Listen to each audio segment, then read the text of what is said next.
Magsinabaw tayo guys ng balok. Yan, sahog natin na lumpati, malunggay. Yan, okra. Yan, ulam din yan guys pag nasapaw sa sinabaw. Kulo na guys yung ating sabaw. Ilagay na natin yung ating isda. Ano diba guys? Durogin muna natin tong kamatis para lumabas yung kanyang katas.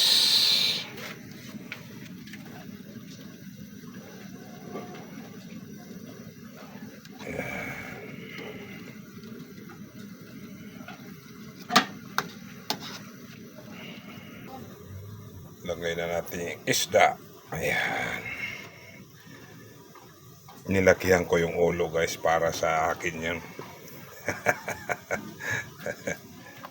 Ayan, lagay na natin yan. Ang ating isdang sasabawin.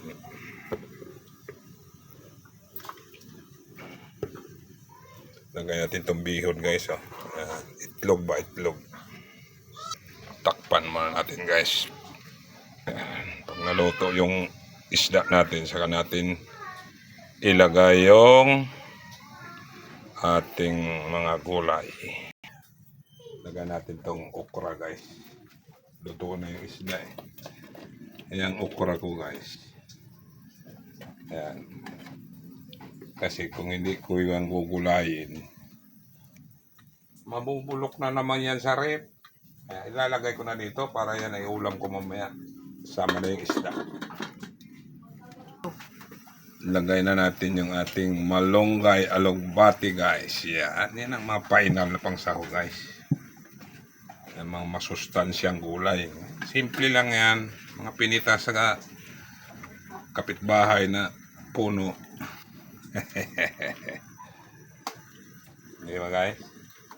O, at kay sariwa. Di ba? Yan na yung ating tinula. Okay na yan. Tikman nga natin sa baw.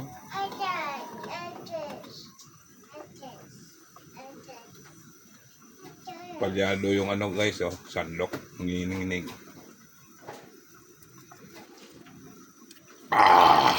Sarap. Sabaw pa lang, ulam na guys. Ayan na yung ating tinolang balok na isda. Bye-bye. Paki-share na lang, paki-follow ng ating video. Maraming salamat sa inyong panonood.